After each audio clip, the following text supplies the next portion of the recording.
بسم اللہ الرحمن الرحیم كنتم خير أمة أخرجت للناس تأمرون بالمعروف وتنهون عن المنكر وتؤمنون بالله.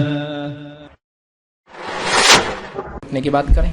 اب انسان ہم بستری کب نہیں کریں گا, کہاں نہیں داخل ہوں گا بتا دیا. اب کب ہم بستری نہیں کریں گے, یہ حلال عمل کب نہیں کریں گے, مطلب حلال عمل حلال جگہ پر کب نہیں کریں گا. وہ حلال عمل حرام جگہ پہ تھا جو دبر میں تھا.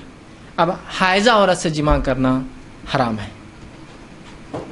ٹھیک, حائضہ عورت سے, یہ مسئلہ بہت سے لوگوں کو پتہ نہیں ہوتا ہے, اور لوگ حائضہ عورتوں سے جماع کر لیتے ہیں ہم بستری.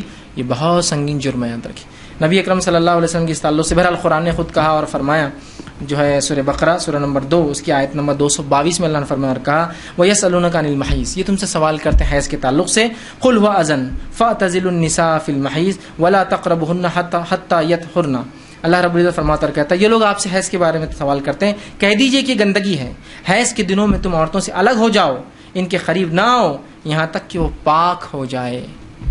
ٹھیک ہے, تو حیض کی حالت میں آپ ہم بستری نہیں کر سکتے جب تک کہ وہ پاک نہ ہو جائے. اب پاکیزگی کیا ہوں گی اس میں علماء کا اختلاف ہے, لیکن اختلاف سے بڑھ کر جو میں بہتر ہے آپ کو کہوں گا وہ یہ ہے کہ آپ جو ہے غسل کر لیں اور اس کے بعد ہم بستری کریں. ایسا حائضہ عورت ہے, حیض ختم ہوا, غسل کر لے پھر ہم بستری, زیادہ بہتر ہے. حالانکہ علماء کے سے فتاوی موجود ہیں کہ اگر وہ اچھے سے شرمگاہ کو دھو لے تو یہ بھی طہارت ہے, وضو کر لے تو بھی طہارت ہے, اور غسل کرے یہ تو بالکل ہی بہرحال یقیناً مکمل طہارت ہے. ٹھیک ہے, لیکن نماز نہیں پڑھ سکتی جب تک غسل نہ کرے. ہم بستری ایک الگ عمل ہے, نماز ایک الگ چیز ہے, یاد رکھیے.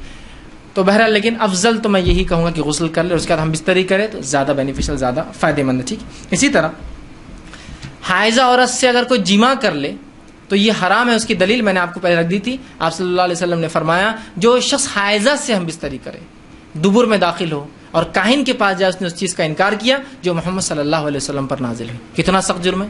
دوسرا, جو حیض کی حالت میں بیوی سے ہم بستری کرے اس کا کفارہ آدھا, نصف دینار یا 1 دینار ہے. دینار, اور دینار سونے کا سکہ ہوتا تھا, اور 1 دینار 4 گرام کا اور نصف دینار 2 گرام سونا ہوتا ہے. تو یہ صدقہ دینا پڑے گا, 2 گرامس آف گولڈ اور 4 گرامس آف گولڈ.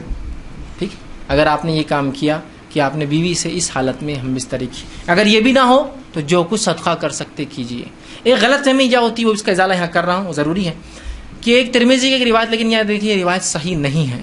وہ یہ ہے کہ اگر ہم حیض کی حالت میں کوئی شخص اگر اپنی بیوی سے ہم بستری کرے تو اولاد ہجڑا پیدا ہوتی ہے, اور ہر ہجڑا شیطان کی اولاد ہے. یہ روایت بالکل صحیح نہیں ہے, لیکن یہ بات میڈیکلی پروفڈ ہے کہ حیض کی حالت میں بھی جو ہے حمل ٹھہر سکتا ہے. یاد رکھیے, بہت ناممکن جیسے, لیکن ہو سکتا ہے. ایسی اب نارملٹیز ہو سکتی ہے کہ ٹھہر جائے.